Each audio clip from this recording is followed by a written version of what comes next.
Hello, guys. This is Manira. I'm your host. This is Mr. Yasir Yaqub, Wide Securities. हमने एक podcast इनके साथ कर दिया. This is a second episode of our podcast, and we've gotten a lot of questions. We've gotten a lot of queries. We have answered some. कुछ को answer देना बाकी है. We hope to be replying to everybody very, very soon. Welcome back, Yasir. Thank you so much. Pleasure to be here again. So Yasir, last episode के अंदर we were talking about your legacy. 26 years की legacy. अब हम direct मुद्दे पे आते हैं. Again, the same questions that we keep getting and we keep hearing कि पाकिस्तान स्टॉक एक्सचेंज बड़ी गाड़ियों में बैठने वालों की तफरी है. इसमें हमारे पास लाखों रुपए हैं भी नहीं और हमें लगाने भी नहीं है. तो इस माइंडसेट को जो है वो हम कैसे चेंज करें, इस डिबेट को हम कैसे सेटल करें कि हार्ड मिनिमम क्या होता है, आप किससे स्टार्ट कर सकते हैं इन्वेस्टमेंट करना. देखिए, मेरा ख्याल से हमने लास्ट एपिसोड में भी डिस्कस किया था. मैं दोबारा बता देता हूँ. कोई ऐसी अमाउंट नहीं है जो मिनिमम थ्रेशोल्ड में आती हो. पाकिस्तान स्टॉक मार्केट में अगर आपको इन्वेस्टमेंट करनी है तो यू कैन स्टार्ट विथ 5,000 रुपये, 10,000 रुपये, 15,000, 20,000, 1,00,000 रुपये. बस बात यह है कि जब आप इन्वेस्टमेंट शुरू करते हैं तो आपको रिटर्न्स उसी तरह एक्सपेक्ट करने चाहिए जो आप पैसे लगाते हैं. आप 10,000 रुपये लगा के 1 साल के बाद उसको 1,00,000 रुपये नहीं एक्सपेक्ट कर सकते. That is 10 times. लेकिन ये आप 1,00,000 रुपये ज़रूर एक्सपेक्ट करते हैं कि जब आप इसको ग्रो करें उसके साथ साथ. अब जैसे लास्ट टाइम मैंने आपको बताया था कि आप 10,000 रुपये भी से भी स्टार्ट कर सकते हैं, आप 20,000 रुपये से भी स्टार्ट कर सकते हैं. लेट्स सपोज कि मैं इस पोजीशन में हूँ कि मैं हर महीने 20,000 रुपये डाल सकता हूँ, या मैं इस पोजीशन में हूँ कि मैं हर में 1,00,000 रुपये डाल सकता हूँ. वैसे मेरा सजेशन सबको ये रहता है कि आप एटलीस्ट 1,00,000 रुपये से शुरू करें ताकि उसका रिटर्न आपको दिखे और आपको देखने में मज़ा भी आए कि मैंने कुछ कमाया यहाँ से. तो लेट्स स्टार्ट विद 100,000 रुपये मिनिमम मंथली कि मैं हर एक महीने के बाद 1,00,000 रुपये इन्वेस्ट करता हूँ. तो ये साल के बाद 12,00,000 रुपये बन जाते हैं. लेकिन जो आप हर महीने 1,00,000 रुपये इन्वेस्ट कर रहे हैं, उस हर महीने भी तो कुछ ना कुछ आप गेन कर रहे हैं. फॉर एग्जांपल, कोई कंपनी है जो आपको क्वार्टरली बेसिस के ऊपर डिविडेंड देती है, कोई कंपनी आपको हाफ ईयरली बेसिस के ऊपर डिविडेंड देती है, कोई कंपनी आपको एनुअल बेसिस के ऊपर डिविडेंड देती है. बात यह है कि एनुअली या क्वार्टरली हो या हाफ ईयरली हो, जो भी हो, एंड ऑफ द ईयर आपको वो कंपनी कितना रिटर्न दे रही है, इसको मैं आपको कंपेयर करके बताता हूँ. फॉर एग्जाम्पल, आपने 1 करोड़ रुपये का एक फ्लैट लिया. उस 1 करोड़ रुपये का फ्लैट का जो आपकी मंथली रेंटल होगा वो होगा 35,000 रुपीज़, 40,000 रुपीज़. अगर आप उसको 40,000 को मल्टीप्लाई बाय 12 कर देते हैं तो वो बन जाता है 5,00,000 रुपये. तो इसका मतलब ये हुआ कि 1 करोड़ रुपये के ऊपर आप 5,00,000 रुपये साल के कमा रहे हैं रेंटल बिजनेस में, which is 5% of the return on your investment. Pakistan stock market में अगर आप बात करते हैं तो आपके dividend income that goes from 8%, 9%, 10%, 15%, even sometimes 22% annually. अब हर कंपनी जो जिस तरीके से डिविडेंड देती है उसको उस हिसाब से ही ट्रीट किया जाता है. फॉर एग्जांपल, एक कंपनी है कैपको, कोट अद्दू पावर. अब पिछले 6 सालों से 7 सालों से वो 22%, 28%, 30% तक भी रिटर्न दे रही थी एनुअली. जिसका मतलब ये हुआ कि अगर वही 1 करोड़ रुपये जो आपने फ्लैट में लगाए थे और आप साल के 5,00,000 रुपये रेंटल इनकम कमा रहे थे, वही 1 करोड़ रुपये के अगर आपने 6 साल 7 साल पहले कैपको ले लिए होते थे, जब कैपको था मेरे ख्याल से 18 रुपये पर शेयर, तब वो आपने लिए होते, तब वो आपको 25% एनुअल रिटर्न दे रहा था. जिसका मतलब ये है कि 1 करोड़ रुपये के ऊपर साल के 25 लाख रुपये आप कमा रहे थे.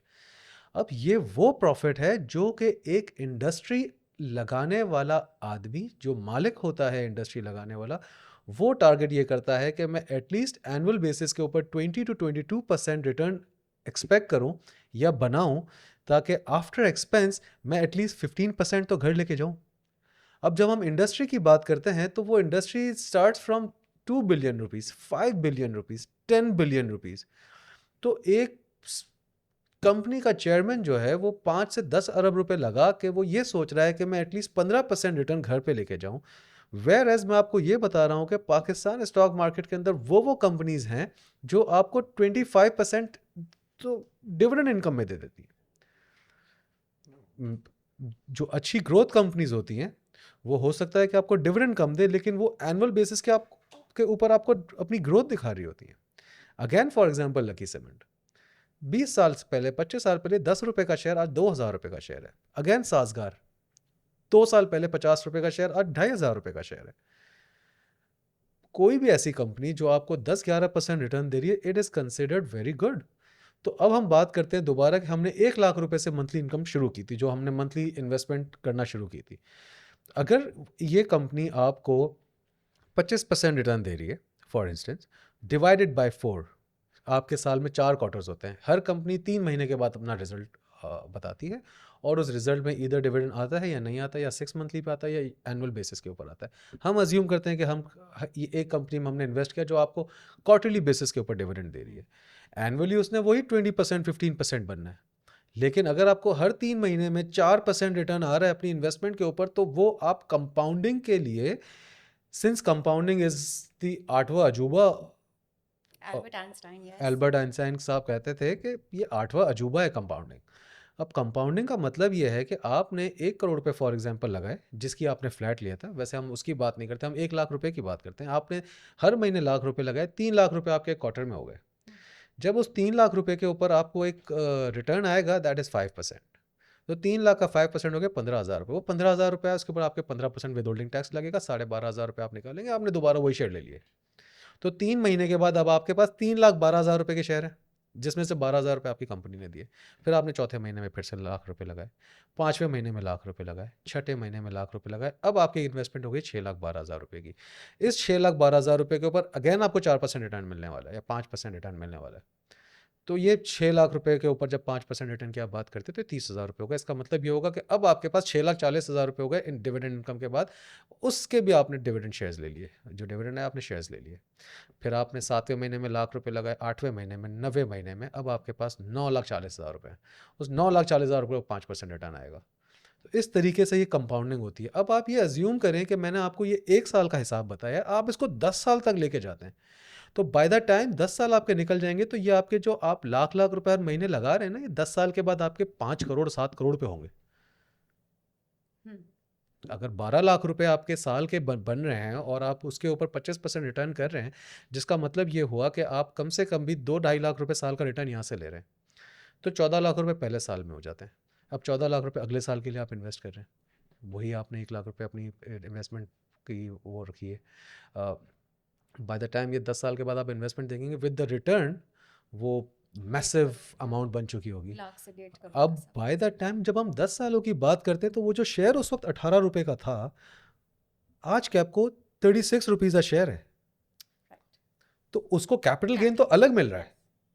इसका मतलब ये हुआ कि बाय द टाइम वो 10 साल तक पहुंचा, जो उसका डिविडेंड इनकम है ना, दैट इज फ्री नाउ। आपकी इन्वेस्टमेंट तो फ्री हो चुकी है। अब वो जब 10 साल के बाद आप 36 रुपीज़ का शेयर बेचते हैं, तो आपके यहाँ से कम 3-4 करोड़ रुपए बाहर आ रहे हैं। अब ये 3-4 करोड़ रुपए इज़ अ बिग अमाउंट। ये वो पैसे हैं जिससे आपकी ज़िंदगी बदलती है। ये वो पैसे हैं जिनसे आपको समझ आती है कि आपको अपने फंड्स को, आपको अपने फाइनेंसेस को कैसे मैनेज करना है। every single penny that you spend is an opportunity that has been lost for the investment. So the cost of waiting. Cost of Right. investment. Okay.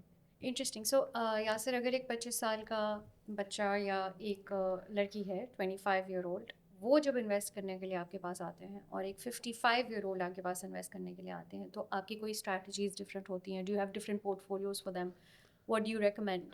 देखिए, ऑब्वियसली ये डिफरेंट होनी चाहिए, क्योंकि एक 55 ईयर अबव जो एक इन्वेस्टर होगा, उसकी policy of living a life is different than a 25 year old. 25 year old की जब आप बात करते हैं, चाहे वो लड़का हो या लड़की हो, उसका रिस्क एपेटाइट कंपैरेटिवली ज़्यादा होगा। उसकी अर्निंग जो एक लाइफ लाइन होगी, जो उसकी अर्निंग की, वो ज़्यादा होगी।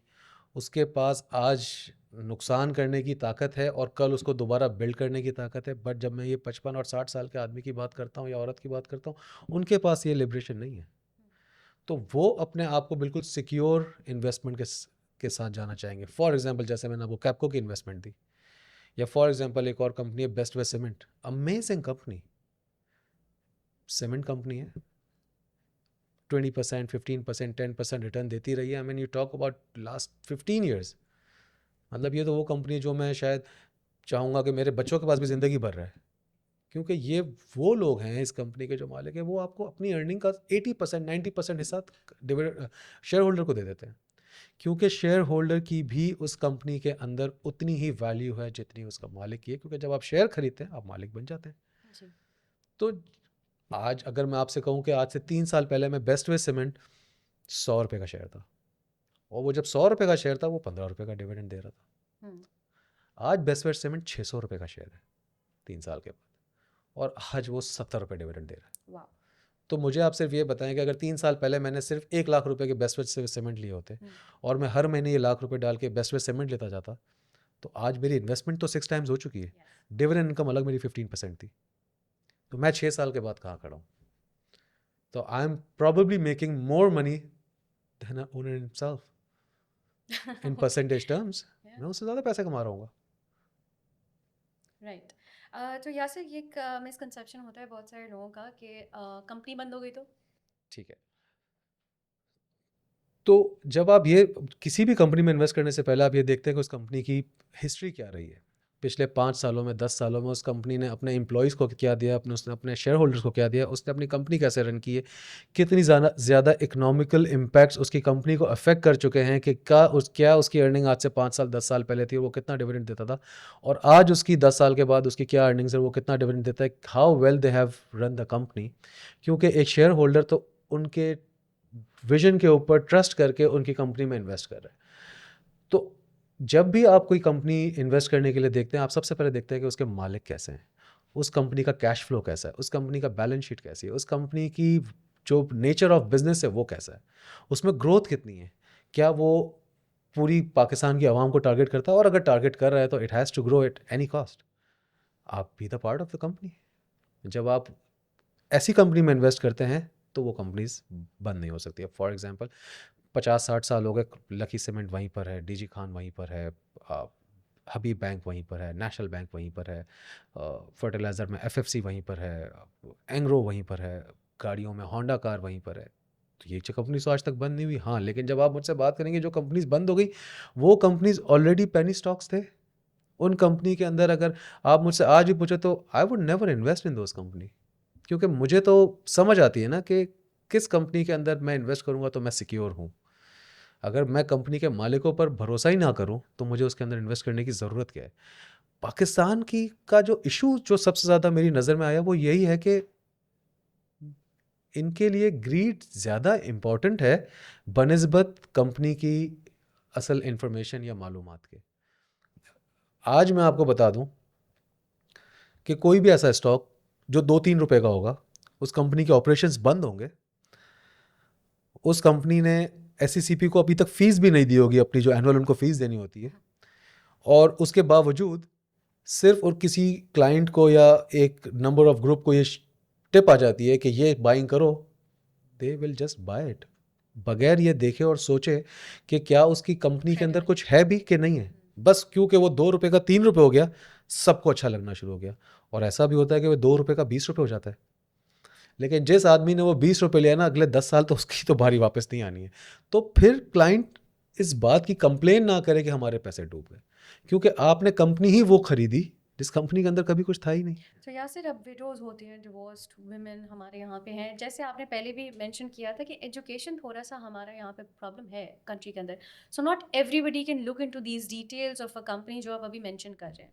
तो उसके लिए जो है वो, जब हम वाइड सिक्योरिटीज़ के ऊपर आते हैं, एक ब्रोकरेज फर्म को जब हम लोग हायर करते हैं फॉर आरसेल्व्स, तो ये इन्फॉर्मेशन जो है वो आप हमें कितनी ट्रांसपेरेंसी से और कैसे देते हैं? देखिए, मैं तो आपको ये बता सकता हूँ कि जब भी मेरे पास कोई भी क्लाइंट आता है, मेरा उनसे सबसे पहला सवाल यही होता है कि आप किस नीयत से स्टॉक मार्केट में हैं? क्या आप इन्वेस्टमेंट की नीयत से हैं, ग्रो होने की नीयत से हैं, या आप ये सिर्फ क्योंकि मार्केट चल रही है और मैं इसकी जो भी मुझे इसमें से निकाल सकूँ मैं वो निकाल लूँ शॉर्ट टर्म में, और ये इसके लिए आए?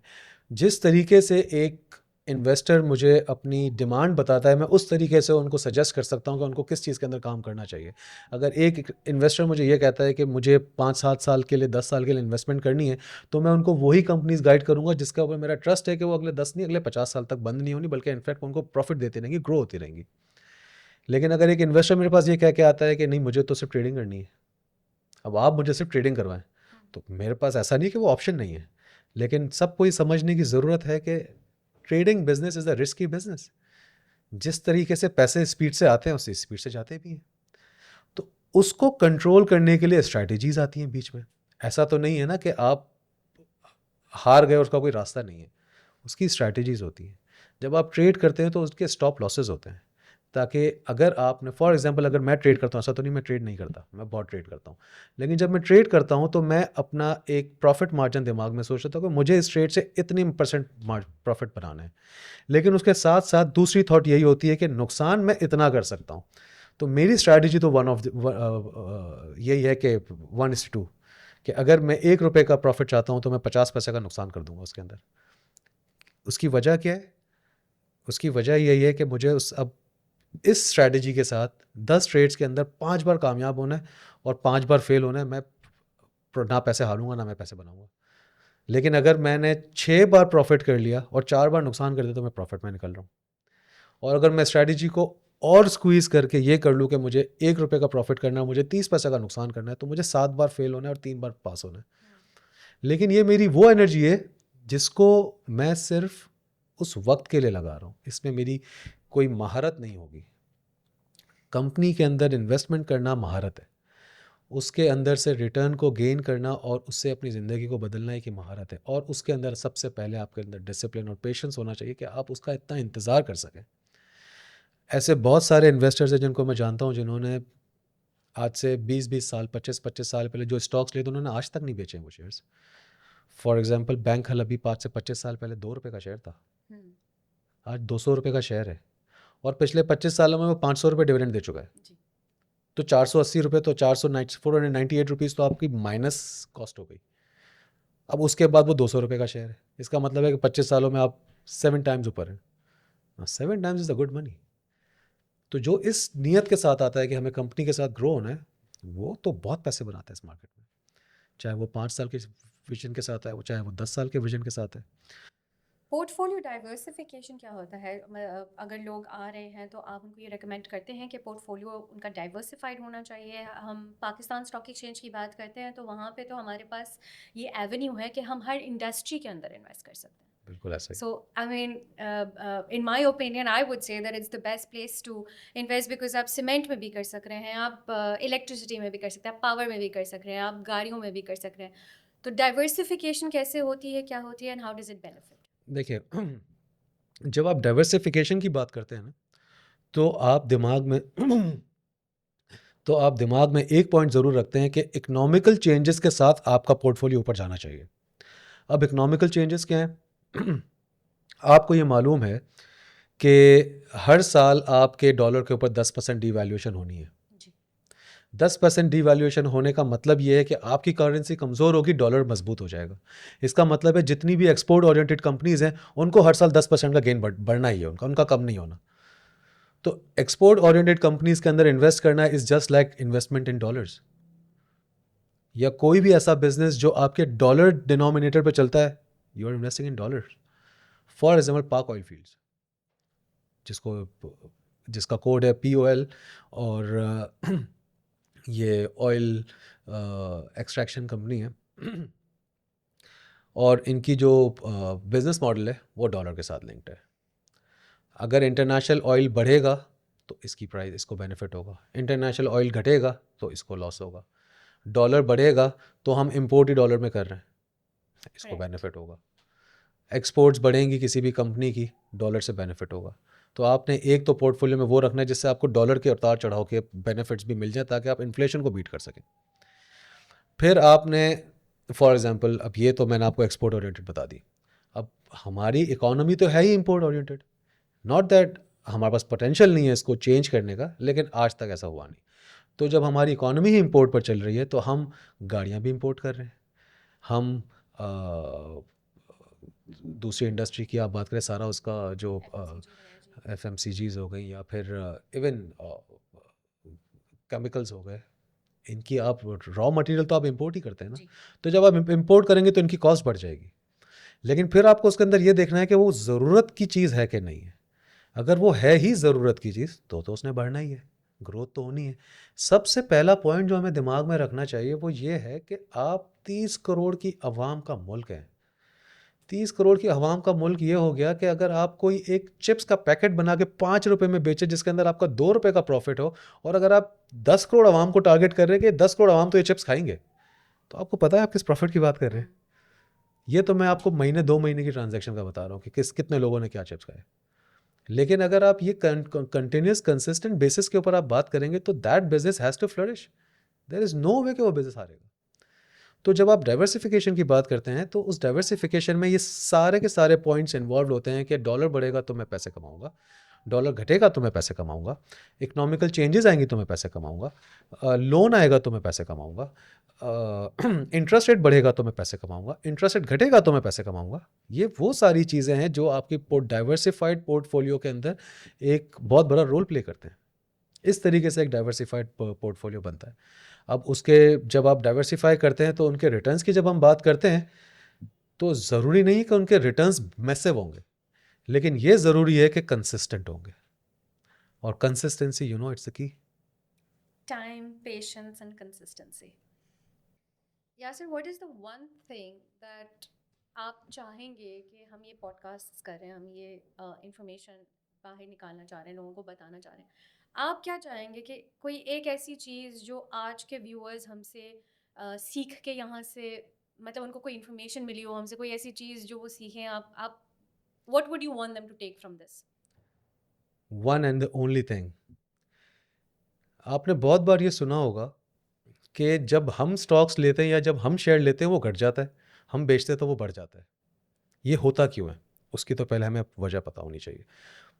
उसकी वजह यह है कि जब आप एक एक इन्वेस्टर की बात करते हैं ना, तो वो एक आदमी एक स्टॉक के अंदर पैसे लगा रहा, हो सकता है उसके अंदर 1 लाख लोगों ने पैसे लगाए, लेकिन पैसे तो वो कमा के गया है इसके अंदर से जिसने इसकी राइट टाइम पे राइट बाइंग की है, राइट रेट्स के ऊपर बाइंग की है। अगर आप अकेले इन्वेस्ट करने आएंगे तो there are more chances that you will loose.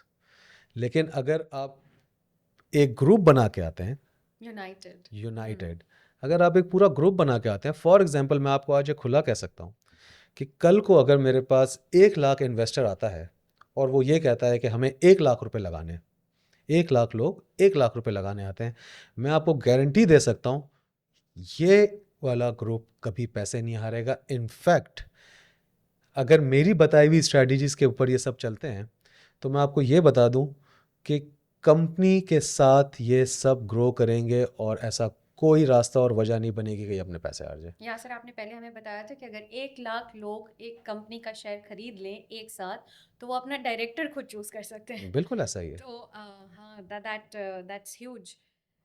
तो जब आप डायरेक्टर चूज कर सकते हैं इसका मतलब ये है कि अब आपको उस कंपनी के इन एंड आउट्स हर चीज़ मालूम है, आपके साथ चीटिंग नहीं हो सकती। चीटिंग का मतलब ये नहीं है कि आपसे कोई चीज़ छुपाई जा रही है। Every single thing is available online. Her company के हर बैलेंस शीट, डायरेक्टर रिपोर्ट सब कंपनी के ऊपर होती है, वेबसाइट्स के ऊपर होती हैं, उन्हें सिर्फ पढ़ने की देर है। मैं आपको बड़ी एक छोटी सी एग्जांपल देता हूँ 1.5 साल पहले, बल्कि मैं शुरुआत से करता हूँ, फौजी फर्टिलाइज़र कंपनी, पिछले 10 साल से उसका जो स्टॉक था वो 100 रुपये के ऊपर था। 100 रुपये के ऊपर था, वो 10 रुपये डिविडेंड देता, दैट मीन्स 10% तो आपको मिनिमम रिटर्न वहाँ से एनुअली मिल रहा है। जी। समझने की ये ज़रूरत है कि इसकी जो मेजर शेयर होल्डिंग है वो किसके पास है। जब हम फौजी की किसी कंपनी की बात करते हैं तो फौजी फर्टिलाइज़र स्पेसिफिकली, इनकी जो शेयर होल्डिंग है ना वो इस तरीके से उन फौजी के घरों में डिवाइड की गई हैं जो कि फ्रंट लाइन पे हमारे लिए पाकिस्तान की शहीद हुए हैं। पाकिस्तान को बिल्कुल उनकी जंग में शहीद हुए ये, तो उनकी जो वाइफ हैं, उनकी जो बहनें हैं, माएँ हैं, उनके नाम पर वो स्टॉक्स हैं। तो जब ये कंपनी डिविडेंड देती है, उनको उनके घर चल रहे हैं। तो जब हम ये देख रहे हैं कि इसका मॉडल इतना अच्छा है तो हमें क्या ज़रूरत है इसके ऊपर कि हम ज़्यादा दिमाग लगाएं। हम तो लेके बैठ जाएंगे, हमें पता है कि उनको तो पैसे बचने जी। जब उनको पैसे बचने तो हमें भी पैसे बचेंगे। 1.5 साल पहले एक बड़ी, इसके अंदर 10 साल से तो कितने का स्टॉक था, 1.5 साल पहले मैंने इनकी डायरेक्टर रिपोर्ट पढ़ी कि इनकी जो गैस की जो कॉस्ट है वो कम हो जाएगी compare to all the other fertilizer competitors. This was the only hook. ये मैंने पढ़ा है और मैंने जाके 120 रुपये में फौजी फर्टिलाइजर के शेयर्स खरीद लिए।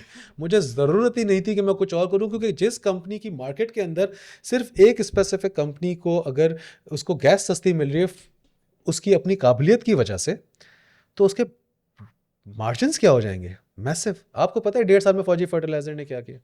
Today Fauji fertilizer is at 530 rupees a share. तो 1.5 साल में 5 टाइम्स तो प्रॉफिट ये हो गया। जी जो 10 रुपये का डिविडेंड था, आज वो 70 रुपये का डिविडेंड है। तो हम आज कहाँ खड़े हुए? तो अगर मैंने 120 रुपये का शेयर लिया और इस 1.5 सालों में मैंने 50-50 रुपये खा लिए, तो डिविडेंड आज तो मेरे स्टॉक की जो कॉस्ट है वो 20 रुपये हो गई है। आपने कोई मेहनत नहीं की मुझे कुछ नहीं करना पड़ा, yes, मुझे सिर्फ वो brilliant बात strategy. पकड़नी थी जिस बात से मार्केट उसके शेयर को बेनिफिट मिलता था। और आज जो शेयर ने प्रूव करके दिया, आज उसकी अर्निंग्स भी बढ़ गई, आज उनके डिविडेंड्स बढ़ गए, आज पूरी दुनिया को वो शेयर खरीदने। तो right time, right share, that has to be the strategy. तो यासिर, अभी जो है वो in the last 5 days Pakistan stock exchange the market has lost 25,000 plus points, वापस से ऊपर हुई थी 4,200, but it is a very volatile market right now. तो इस वक्त तो सारे लोग डरे हुए हैं। What do you think? मैं ये समझता हूँ कि डर के आगे वाकई में जीत है। अच्छा, ओके। उसकी वजह है स्टॉक मार्केट में, अगर मेरा 15 years of straight experience today आज की तारीख में है, स्ट्रेट मतलब मैं स्टॉक मार्केट में 2011-12 में आ चुका था जब मैं पढ़ाई करके आ गया, लेकिन मेरी शुरुआत तो इससे पहले हो चुकी थी ना। तो मैंने सिर्फ इस मार्केट में 15 सालों में एक ही चीज़ सीखी कि जिस पॉइंट के ऊपर एक इन्वेस्टर डरना शुरू हो जाता है ना, that is the point you need to invest. Warren Buffett की एक बड़ी अच्छी कहावत है, buy when there is blood on the streets. जी इसका मतलब ये है कि जब आपकी शेयर की वैल्यू इतनी नीचे आ चुकी हो कि कल को अगर वो कंपनी अपने एसेट्स भी बेचेगी ना, तो भी आपको वहाँ पर पैसे बचेंगे, तो आप क्यों नहीं लेंगे? उसकी भी आपको एग्जांपल देता हूँ। 2017 पनामा लीक्स से पहले, पनामा लीक्स के बाद, सॉरी, 2017-18 एंग्रो फर्टिलाइजर 60 रुपये का शेयर था, 60 रुपीज़ अ शेयर। डिविडेंड कितना दे रहा था? 18 rupees annually. That is 30% return annual. और ये रिटर्न 2018 से लेके 2023 तक मिल रहा था। मतलब 5 साल आपको 30% रिटर्न मिलता रहा, जिसका मतलब ये हो गया कि 150% तो आपने निकाल लिया है कंपनी से। 2024 में मार्केट में बुल रन स्टार्ट हो गया। आज एंग्रो फर्टिलाइजर 250 रुपये का शेयर है। तो इसका मतलब है कि आज 250 रुपये का शेयर है, तो वो डिविडेंड भी उसी की तरीके से आज भी 25-25, 30-30 रुपये दे रहा है। तो इसका मतलब है कि आपकी जो कॉस्ट है, जो आपने 5 साल पहले लिए थे, वो -100 रुपीज़ हो चुकी है, और 200 रुपये का शेयर है आपका। तो that is 3 times you are growing with the company. So in your opinion, हम जो ऑलरेडी इन्वेस्टेड हैं, जिनकी लेवरेजेस बहुत ज़्यादा थे, वो आज घबराए हुए हैं? देखिए, घबराता हमेशा वही है जो लेवरेज पे होता है। जिसकी कैश की बाइंग होती है, वो तो कभी घबराने की उसको तो ज़रूरत ही नहीं है। जब मैं आपसे कहता हूँ कि आप जब 5-10 साल और 15 साल का व्यू बना के स्टॉक मार्केट में है, तो उसका मतलब ये है कि फिर आपको डेली बेसिस पे मार्केट में क्या है उसको देखना ही नहीं है। उसकी एग्जांपल मैं ऐसे दूंगा, 1996 में आपका इंडेक्स 1360 था, इंडेक्स का साइज। आज 2026 में आफ्टर 30 ईयर्स 1,70,000 पर है। इसका मतलब आप समझ रही हैं, 150 टाइम्स। इसका मतलब ये हो गया कि लाख रुपए तब आपने लगाए होते ना, तो स्ट्रेट बगैर कंपाउंडिंग के भी वो 1.5 करोड़ पे तो हो गए। ठीक है, अब कंपाउंडिंग कर ले तो ये 5 करोड़ पे हो जाते। किस किस स्टॉक में आपने इन्वेस्ट किया था, किस किस्म का आपको डिविडेंड रिटर्न मिल रहा था, किस तरीके से आपने उसको ग्रो किया। अब हम जब इसी तरीके से दूसरी किसी एसेट क्लास की बात करें, आप गोल्ड की बात करें, स्टॉक मार्केट आपको 150 टाइम्स रिटर्न दे रही है, गोल्ड ने आपको पिछले 30 सालों में 10 टाइम्स रिटर्न दिया। अगर आप डॉलर लैंड किसी ने डॉलर की बात करें, 96 में आपका डॉलर कितने का था? 25-30 रुपये का। आज वो 300 रुपये का, 10 टाइम्स। प्रॉपर्टीज़ की बात कर लेते हैं। प्रॉपर्टीज़ अगर उस वक्त जो आज 20 करोड़ रुपए की भी है, उस वक्त 20 लाख रुपए की होगी, 20 टाइम्स। तो स्टॉक के तो रिटर्न को कोई बीट ही नहीं कर सक रहा। तो जब हमें दिख रहा है कि over the period of time हम पैसे हार नहीं रहे, तो फिर हमें ये छोटे मोटे झटकों से डरने की ज़रूरत क्या है? अब जब हम घबराहट की बात करते हैं और डर की बात करते हैं, तो ये वो लोग हैं जिन्होंने ओवर लेवरेजिंग की हुई है, जो ओवर ट्रेड कर रहे हैं, और जिनको और मोस्ट प्रोबेबली क्योंकि वो ट्रेड करते हैं, तो उन्होंने बाइंग भी हाईएस्ट लेवल पे की हुई होगी। क्योंकि आप तो ट्रेड कर रहे हैं ना, 200 रुपये का शेयर 400 रुपये का हो, उसके बीच में आपने 100 बार ट्रेड किया, तो लास्ट बाय आपकी 400 रुपये की हो गई, और वहाँ से अगर 25,000 पॉइंट घट गई मार्केट, जिसके अंदर वो स्टॉक 20% घट गया, तो आपने जितने भी प्रॉफिट पिछले 1-1.5 साल में किए हैं, वो एक बारी में आपके चले गए। So that is the concerning point. जहाँ लोग ओवर लेवरेज होंगे, जहाँ लोग ओवर ट्रेड करेंगे, वहाँ तो पैसे हारेंगे। लेकिन जब वो लोग ये करें तो फिर उसमें फिर स्टॉक मार्केट को गंदा ना करें। फिर तो फिर तो उनको मालूम होना चाहिए कि उनकी गलती क्या थी। क्योंकि सबसे पहले मैं ये समझता हूँ, मैं जो अपनी गलतियों से सीखता हूँ, मुझे और दूसरा कोई नहीं सिखा सकता। जी। मैंने अगर ज़िंदगी में पहली ट्रेड प्रॉफिट में की थी, उसके बाद मैं 3 साल तक नुकसान करता गया, और वो 3 साल तक जितना मैंने नुकसान किया उतना मैं मजबूत होकर ऊपर आया। मतलब ऐसा कोई मैंने नुकसान नहीं कर दिया कि मैं सब कुछ हार जाऊँ। आई न्यू कि मेरी लिमिट्स क्या हैं, रिस्क मैनेजमेंट। Risk management. तो जब मेरी लिमिट्स मुझे मालूम थी, तो मुझे मालूम था कि ठीक है, अब मैं इतना हार गया। उसके बाद मैंने किस तरह ट्रेड किया। तो जो लास्ट 7 ईयर्स हैं, मुझे तो लगता है कि मैंने बहुत स्मार्टली काम किया है। अब जब मैं ये कहता हूँ कि मैंने स्मार्टली काम किया है, तो मुझे भी तो आज घबराहट होनी चाहिए 25,000 पॉइंट नीचे घटने से। जी बिल्कुल। I could see that coming. क्यों? क्योंकि जब मार्केट ने आपको पिछले 1.5 साल में 400% रिटर्न दिया है इंडेक्स के ऊपर, और कुछ स्क्रिप्ट्स की हम बात करें तो दैट 10 टाइम्स उन्होंने रिटर्न दिया है, तो कहीं तो मार्केट करेक्शन लेगी ना। So it's just a small correction. उसकी वजह जो भी हो, अफगानिस्तान के साथ वॉर हो गई, ईरान यूएस के साथ वॉर हो गई, यूएई में ये हो गया, पाकिस्तान में ये हो गया, डॉलर के साथ ये मसला हो गया, एक्स वाई जेड, जो भी वजूहात है, उन वजूहात को एडजस्ट तो करेगी ना मार्केट अपने मोमेंटम के साथ। वो मार्केट अभी एडजस्ट कर रही है। मैं तो आज भी ये कहता हूँ कि मार्केट अगर यहाँ से इतने जितने पैसे आपने लगाने, आप मार्केट के अंदर लगाएं। 1 1.5 साल का, 2 साल का आप सोच के इस मार्केट में आज ही पैसे लगाए, यहाँ से भी आपको 100% टू 150% गेन हो सकता है। मैं तो समझता हूँ कि मार्केट नीचे आएगी, it's an opportunity instead of its fear. मैं क्यों डरूँ जब मुझे अपॉर्चुनिटी मिल रही है कि जो चीज़ मैं कल 400 में खरीदा था, आज मुझे 300 रुपये में मिल रही है। तो ये तो मेरे लिए फ़ायदा है, ये मेरे लिए नुकसान की बात कैसे हो गई? लेकिन ये सोचने का नज़रिया है कि आप किस तरीके से किस चीज़ को परसीव कर रहे हैं। जैसे कि यासिर ने कहा कि वॉरेन बुफे कहते हैं buy when there is blood on the streets, इसी तरीके से आज वाइड सिक्योरिटीज़ की जानिब से हम आपको बताते हैं कि पीएसएक्स में सेल लगा हुआ है, go and by your favourite stocks today. और वो सेल भी कैसी? 20%, 25%, 30% ऑफ इन वन मंथ। 2 हफ्ते के अंदर 30% नीचे। कपड़ों पे सेल होती है तो आप बहुत रश हो जाता है। स्टॉक मार्केट में रश क्यों नहीं है? ये तो फ्री मिल रहा है सब। आज भी आपकी इकोनॉमी जिस आज भी आपकी इकोनॉमी जिस पेस के ऊपर बढ़ रही है, आई कैन सी इट कि अगले 2 सालों में यहाँ से आपके पैसे मिनिमम 100% रिटर्न के साथ निकलेंगे। आप उसका फ़ायदा तो उठाएं। इनफैक्ट मैं तो आपको कहता हूँ कि आप ये 2 साल का यहाँ पर व्यू बना के आप ये सोचें कि 2 साल के बाद आपको इसको रिटेन कैसे करना है और आपको इसके साथ ग्रो कैसे करना है। आपके मुल्क के अंदर इतनी ज़्यादा पोटेंशियल है कि जो चीज़ें हम इंपोर्ट कर रहे हैं वो चीज़ आप पाकिस्तान में बनाना शुरू कर दें। जब आपको इंपोर्ट करने की ज़रूरत ही नहीं पड़ेगी तो आपके डॉलर के ऊपर इम्पैक्ट नहीं आएगा। ये डॉलर पर इम्पैक्ट नहीं आएगा तो आपकी करेंसी मजबूत हो जाएगी। आपकी करेंसी मजबूत होगी, आप बिजनेस में आ जाएंगे, आप कमाना शुरू हो जाएंगे, आप अपने ज़रिए लोगों को कमाना शुरू कर देंगे। इसी तरीके से ये चेंज चलती है। इसी तरीके से दुनिया में आज तक तरक्की हुई है। पाकिस्तान में ये आज तक नहीं हुआ और मैं उम्मीद करता हूँ कि ये अब होना चाहिए, क्योंकि अब जो लोगों के अंदर मैं एक अंडरस्टैंडिंग ऑफ स्टॉक्स देख रहा हूँ, अब जो लोगों के अंदर मैं ये देख रहा हूँ कि उनके अंदर ये Shift का समझ start आ है। गई है कि किस तरीके से ग्रो करना है और क्यों करना है। तो मैं ये समझता हूँ कि अब एटलीस्ट यहाँ से हमें ये इनिशिएट लेना है कि पाकिस्तान स्टॉक मार्केट में कम से कम अगले 6 महीने में नए 5 करोड़ इन्वेस्टर आने चाहिए। चाहे 1 लाख रुपए लेके आए, लेकिन ये 1 लाख रुपए 5 करोड़ लोग जब लेके आते हैं तो इस मार्केट का साइज इतना बड़ा हो जाता है कि इस मार्केट की डेप्थ को कोई बीट नहीं कर सकता। फिर ये जो 25% की ये जो इन करेक्शंस आती हैं ना, even these can be controlled. और जब आप ये इंटरनली आप आके लोकली आप चीज़ें बनाना शुरू हो जाते हैं, इन पैसों को आप अपने अच्छे इस्तेमाल में लेके आते हैं, तो आप 10-15 सालों के बाद अपने बच्चों को वो एजुकेशन दे सकते हैं, वो लाइफस्टाइल दे सकते हैं, वो हेल्थ केयर दे सकते हैं जो आपको नहीं मिली। आपको पता है आज भी पाकिस्तान के बजट का सिर्फ 0.3% हिस्सा जो है वो मेडिकल और 0.4% हिस्सा है जो एजुकेशन पे जा रहा है। Sadly. वेयर एज दुनिया के जब हम बजट की बात करते हैं तो वो 40% एजुकेशन और हेल्थ पे जा रहा होता है।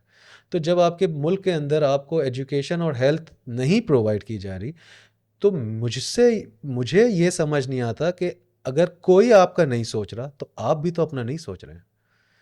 आप आज अपना सोचना शुरू करें, 10 साल के बाद आपकी ज़िंदगी में बदलाव आ जाएगा।